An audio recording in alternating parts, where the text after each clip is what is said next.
Chevo TV. When Jesus follows you everywhere.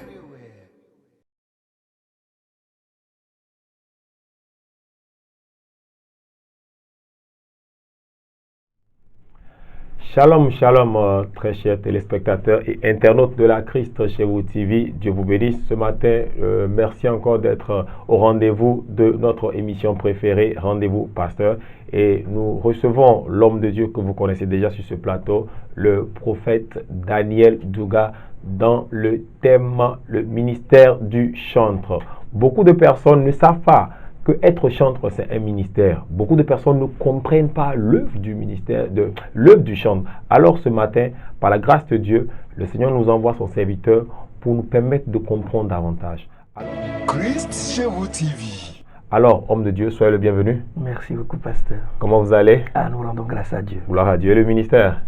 Le ministère est fleurissant. Amen, amen, amen, amen. Dieu est au contrôle. Amen. Amen. Alors, sans plus tarder, comme je le disais dans mon introduction, beaucoup de personnes aujourd'hui ne comprennent pas le ministère du chant. Beaucoup pensent que, bon, je chante parce que j'aime chanter. Les gens ne savent pas que c'est un ministère. D'abord, qu'est-ce que c'est qu'un chantre? Qu'est-ce que c'est qu'un chant? Merci beaucoup, pasteur. Je vous en prie. Oui. Quand on prend le mot chante d'abord, la première chose qui nous vient à l'esprit, c'est le chant. Ok. Quand on dit chante, on entend chant. Bien sûr. Cela veut dire que on doit avoir l'expression d'un instrument, que ce soit un instrument vocal, un instrument à cordes. Donc dans la Bible, par exemple, comme nous allons dans 1 Chronique 16, les versets 4 à 7, nous voyons qu'il y a une mention des chantres là-bas.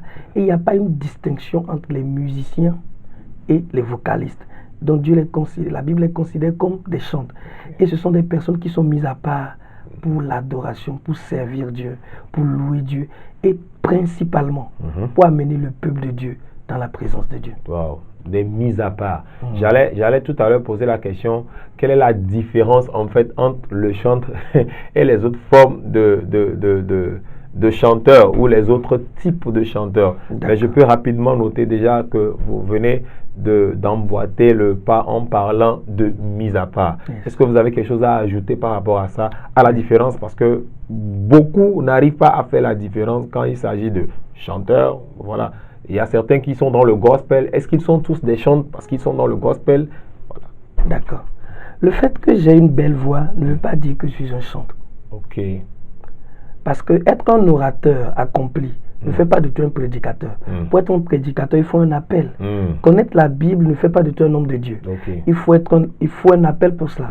Dans le même sens, ce n'est pas parce que je sais chanter, que j'ai une plateforme, j'ai une voix, j'ai des capacités, des talents, que je suis forcément chanteur. Okay. Comme vous l'avez dit au début, le ministère du chant, quand on parle de ministère, c'est un appel. Donc c'est un appel. Et ce qui caractérise le chantre, c'est l'onction. Oh, wow.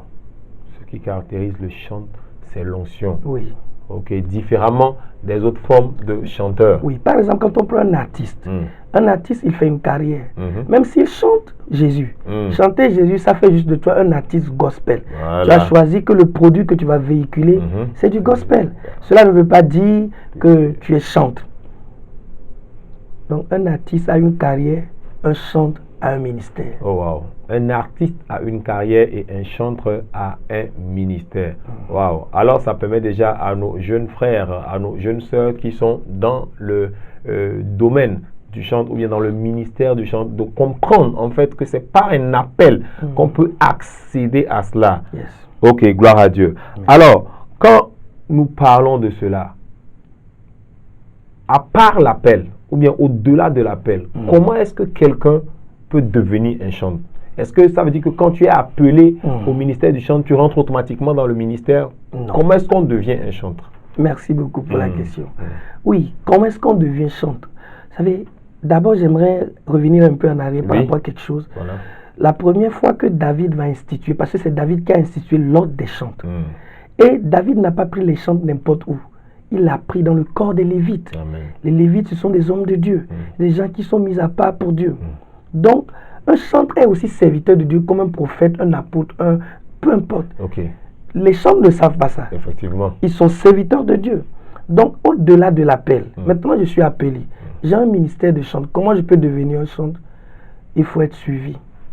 la Bible dit que celui qui aspire à une charge d'évêque, si tu aspires au ministère de chant, tu dois te soumettre à un suivi. Ok. D'abord, tu dois être sous autorité. Parce que dans la Bible, les chantres sont établis. Les chantres sont établis. C'est David qui a consacré Asaph. David a consacré Matitha. Il y a toute une liste dans 1 Chronique, le chapitre 25. Ok. Dans 1 Chronique, le chapitre 16, nous voyons dans ces deux passages-là que les chantres, ils sont consacrés. Et tu dois être suivi, tu dois être sous autorité. Sous l'autorité de Dieu et sous l'autorité d'un père. Oh, wow.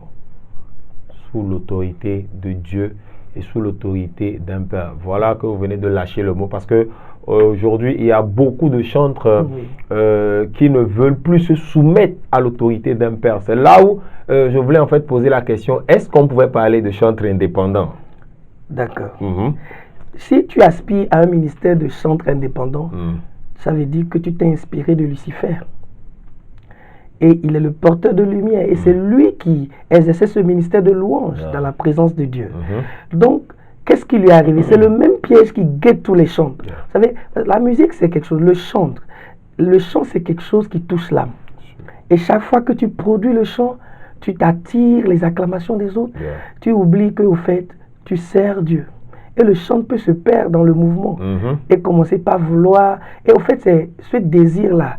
La Bible dit Lucifer a voulu s'élever au-dessus du trône de Dieu, de celui qui l'a établi. Et de la même manière, les chants, ils commencent toujours. Où il n'y a aucun chant qui a commencé indépendant. Ils commencent sous une couverture. Mais arrivé un moment, quand maintenant, ils commencent par voir qu'ils sont maintenant des porteurs de lumière et qu'ils brillent, ils oublient qu'ils ont une source. Or, une lumière qui est déconnectée de sa source devient ténèbre. Automatiquement. Oui. Donc, à toi-même de voir, si tu aspires à répéter le même projet que Lucifer, du courage. Ça n'engage que toi. Et que le Seigneur fasse grâce à nos frères et sœurs qui aspirent à ce ministère, afin de ne point tomber dans le même piège de Lucifer. Amen. Et aujourd'hui, nous voyons également certains chantres qui sont également dans l'église, mais on les revoit également en dehors de l'église, en train de prester dans d'autres formes de musique. C'est-à-dire qu'ils ne chantent plus pour Dieu, mais nous les voyons prester dans des musiques profanes ou dans des musiques mondaines. Est-ce qu'un chantre peut être appelé à prester dans une musique mondaine? Et si le cas arrivait, quelle devait être sa réaction en tant que chantre de l'Éternel? D'accord. Je vais commencer comme ceci. N'est pas chante qui veut. C'est un appel. Et Jésus a dit dans sa parole, dans Jean 12, si j'ai bonne mémoire, il dit, là où je suis, là aussi sera mon serviteur. Donc, chanter du gospel et tout ça, j'ai déjà dit que ce n'est pas ce qui fait de toi un chanteur. Maintenant, j'ai été invité en tant que chanteur à prester en dehors du cadre de l'église. La question ne se pose pas si je suis chanteur. Parce que les chantres servent dans le sanctuaire. Mais pourtant, la plateforme d'un artiste gospel, c'est le monde. Là, tu es libre d'aller présenter Jésus comme un évangéliste. Mais le chantre amène les fils, les adorateurs, dans la présence de Dieu. Mais l'artiste gospel, être artiste gospel, ce n'est pas un péché. C'est une bonne chose. Et c'est eux qui jouent le rôle d'évangéliste. Ils vont maintenant, parce que si nous réduisons le ministère du chant seulement aux chantres, cela fait que ceux qui sont au dehors ne peuvent pas recevoir le ministère du chant. Mais les artistes gospel qui sont aussi consacrés, qui décident de vivre pour Dieu, là je reviens sur le thème consacré. Parce que quand tu les vois aujourd'hui, ils se moquent, je savais, ils se moquent, mais ils se basent sur ce que l'apôtre Paul a dit, que je me fais comme des païens afin de gagner des païens. Mais c'est faux. Tu les vois, ils n'ont aucune consécration. Paul ne se comportait pas comme un païen. Il avait le langage d'un païen. C'est deux choses différentes. Pour atteindre une personne, il faut qu'on ait le même langage. Il faut qu'on communique à la même fréquence pour que mon message puisse passer. Cela ne veut pas dire que je dois m'identifier à la personne. Donc il y a cette petite base, cette petite limite que beaucoup n'arrivent pas à respecter. Il l'ignore d'ailleurs. Et un chantre, si tu dis que tu es chantre, un chantre ne vit pas pour le plaisir des autres.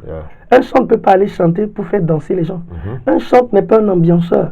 Donc tu peux aller dans le mariage, tu peux aller dans ces choses-là. C'est ce qui est arrivé aux gens comme Whitney Houston. Eux tous, ils ont commencé dans l'église. Mais où ils sont, comment est-ce qu'ils ont fini? Voilà. Oh, alléluia. Nous sommes vraiment bénis ce matin par le serviteur de l'Éternel, le prophète Daniel Douga. Et je rappelle pour ceux qui viennent de nous prendre en cours que nous sommes dans le thème, le ministère du chantre. Alors, continuons dans cet élan de la vie du chantre. Quelle est la place du chantre au sein de l'Église? Et quelle est la place du chantre dans le monde? D'accord, merci. La place du chantre dans l'Église.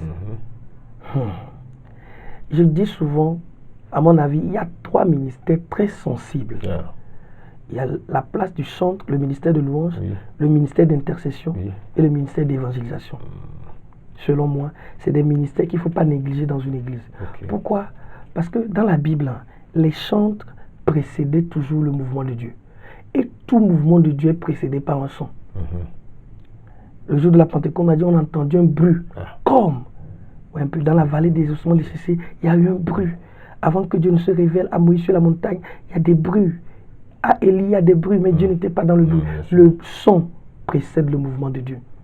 Donc, c'est des personnes vraiment à honorer. Oui, j'ai dit qu'ils sont aussi serviteurs de Dieu, au même titre, j'ose dire, que les apôtres. Oui, voilà, il faut les honorer. Qui ont été cités dans oui, il faut les honorer. Nous les voyons, au fait, dans l'anglophonie, on voit déjà ça. Mais c'est dans la francophonie que c'est rare. Oui, un peu. Maintenant, c'est la place du chantre dans l'église, pour faire court, c'est un serviteur. Il est là pour représenter Dieu et gérer les intérêts de Dieu. Mais dans le monde, un chantre qui va dans le monde, je ne veux pas être catégorique. Un chantre peut avoir un appel. Et le message que Dieu lui donne l'amène à toucher le monde. Vous voyez un peu. Mais je crois plus que c'est l'apanage des artistes. Vous voyez un peu. Ils sont plus outillés pour aller représenter Christ dans le monde. Oui, dans le monde, ça touche. Il y a même des gens qui ne sont pas chrétiens, mais qui connaissent des musiques chrétiennes grâce à nos artistes. Que Dieu vous bénisse, les artistes. Amen. Et je vois aussi des musulmans, des fois, fredonner des chansons à la gloire de notre Seigneur Jésus. Effectivement. Oh, alléluia, que Dieu bénisse le ministère des chantres, que Dieu bénisse les chantres, que Dieu bénisse les artistes gospel. Amen. Alors, quand je continue, je suis un chantre. Et j'ai été invité dans une église pour administrer, pour faire ministère. Est-ce que à la fin, je peux prendre une enveloppe par rapport à ma prestation? Ok. Si la question est si je peux prendre, bien sûr, cela veut dire qu'on m'a tendu. Et c'est possible également que de demande, c'est 2 questions. Là, c'est 2 questions. Voilà. Donc, dans le premier contexte, si l'on me tend une enveloppe, je suis libre d'accepter. Cela dépend de mes convictions. La Bible dit tout ce qui n'est pas le produit d'une conviction est un péché. Donc, si ça ne me dérange pas, ça ne dérange pas mes convictions religieuses, je peux l'accepter. La Bible dit l'ouvrier mérite son salaire. Mais là, maintenant, je vais insister sur cette question. Qui paie le salaire? Dieu. Ben, si c'est Dieu, vous savez, je sais que beaucoup de gens ne seront pas d'accord avec moi. N'empêche que je suis sûr que la Bible est du même avis. Quand on sert Dieu, on s'attend de la récompense venant de Dieu. Un chant, je ne pense pas que ça t'honore de réclamer quelque chose. Mais moi, j'ai vu des chantres se battre avec des pasteurs. Tu les vois, ils disent qu'ils sont des chantres. Tu les vois jamais dans l'église, d'église en église, faisant des gombos, tout ça là, aucune adoration, aucune relation avec Dieu. On ne sert pas Dieu pour des motifs financiers. Non. Je crois que si tu sers fidèlement, Dieu va te bénir. Dieu va t'élever. C'est juste qu'il y a une séduction. Quand le chantre veut se comparer aux artistes dans le monde, vous savez, c'est comme aussi dans le ministère. Il y a beaucoup de choses que nous pouvons faire, mais que nous ne faisons pas à cause de l'appel. Bien sûr.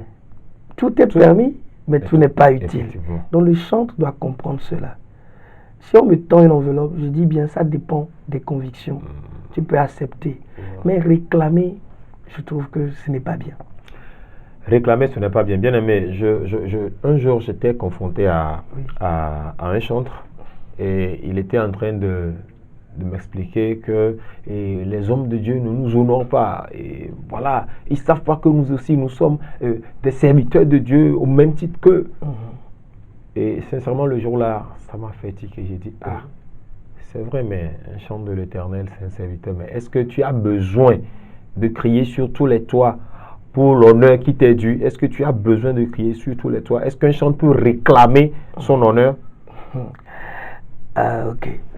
Est-ce qu'un chantre, je vais même reformuler la question comme ça, est-ce qu'un serviteur de Dieu peut réclamer son honneur? Ok. Moi, je connais des pasteurs, si tu les présentes sans ajouter le titre apôtre, ils vont faire un scandale. Et bien sûr.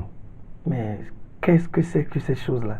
La Bible dit, après avoir tout fait, dites-vous que vous êtes des serviteurs inutiles. Ça veut dire que ce chantre-là n'est pas consacré, il n'est pas chanteur. C'est un artiste. Que les gens acceptent le fait qu'ils sont des artistes. Chantres, c'est pour ceux qui sont consacrés. C'est pour ceux qui ne vivent plus pour eux-mêmes. C'est ceux qui sont disposés pour que seule la gloire de Dieu, pour que seul Christ soit honoré. Alléluia. Pour que seul Christ soit honoré.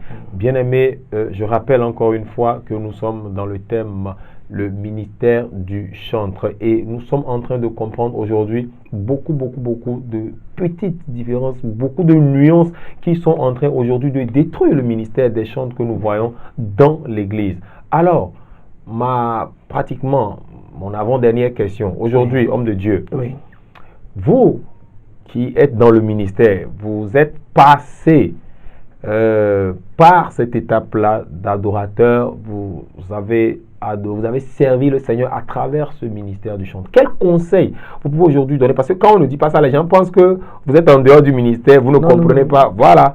Alors, quel conseil vous pouvez donner à ces jeunes-là qui sont en train d'intégrer le ministère du chantre? D'accord, merci beaucoup pour la question. Je vous en prie. Et je tiens à rappeler que moi-même, je suis un chantre. Voilà. Je joue à la guitare basse, je joue au piano, à la guitare solo, et j'ai été chef d'orchestre durant des années. J'ai formé beaucoup de personnes aujourd'hui qui sont en train d'exercer dans ce ministère-là, par la grâce de Dieu. Et les conseils que j'aimerais dire à quelqu'un, la première chose, si tu sais que tu as un appel et que Dieu te l'a confirmé, la première des choses, c'est est-ce que je suis prêt à payer le prix? Tu dois te poser cette question. Est-ce que je suis prêt à payer le prix? Est-ce que je suis prêt à m'effacer? C'est ça, le fait la grande partie, c'est ça, s'effacer. Parce que les chants sont devant. Et Lucifer aussi était devant. Ah oui. Et quand tu es devant, on a du mal à s'effacer pour que Christ seul soit vu. Un truc m'a marqué un jour. J'étais quelque part, il y a la chantre à Yawavi. Elle rendait ministère, les gens filmaient. Et puis elle s'est fâchée. Elle a dit, mais pourquoi? Comment on peut être en train d'adorer Dieu? Vous êtes là avec des photos, tout ça. Arrêtez-moi tout ça. Yes.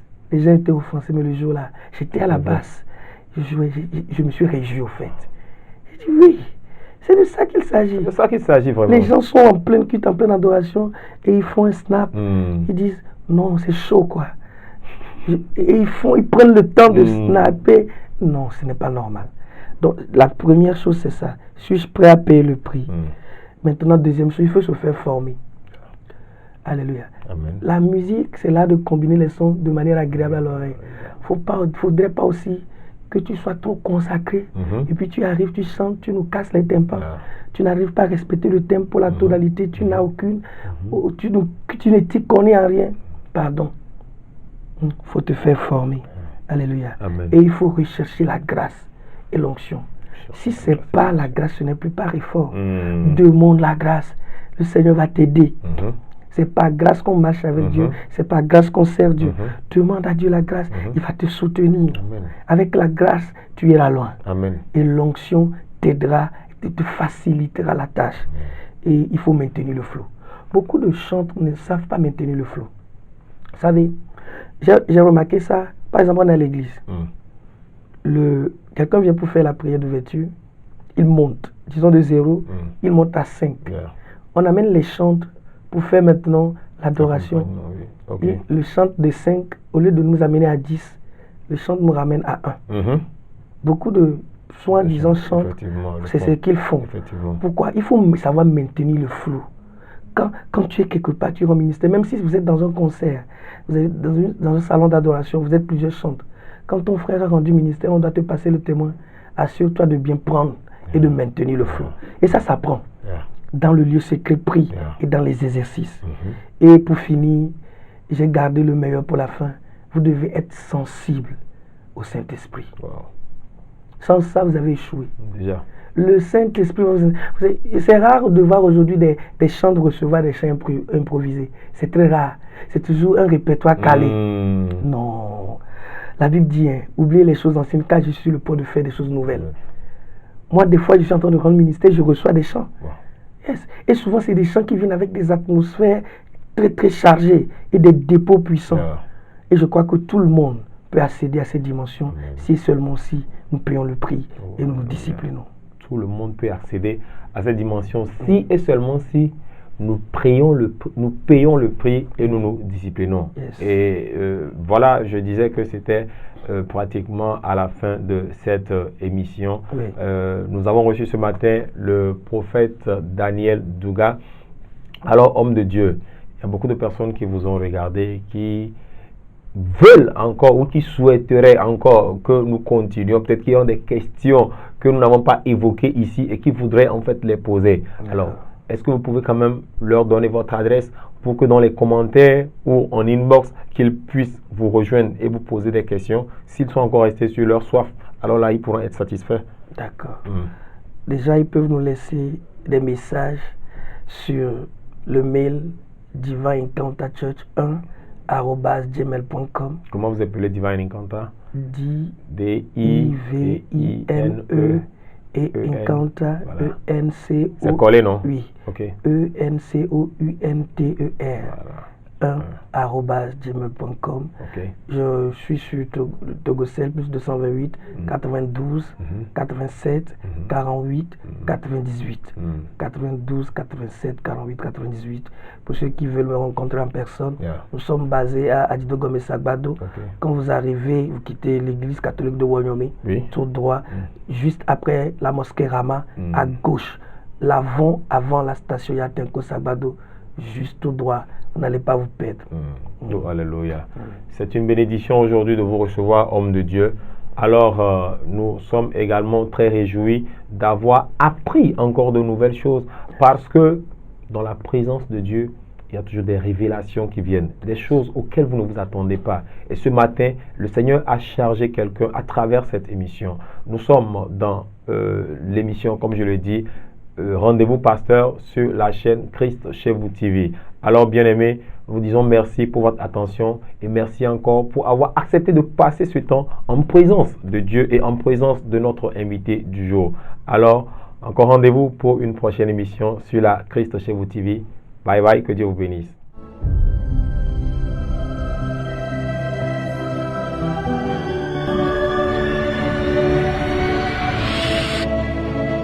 Christ Shewu TV. When Jesus follows you everywhere.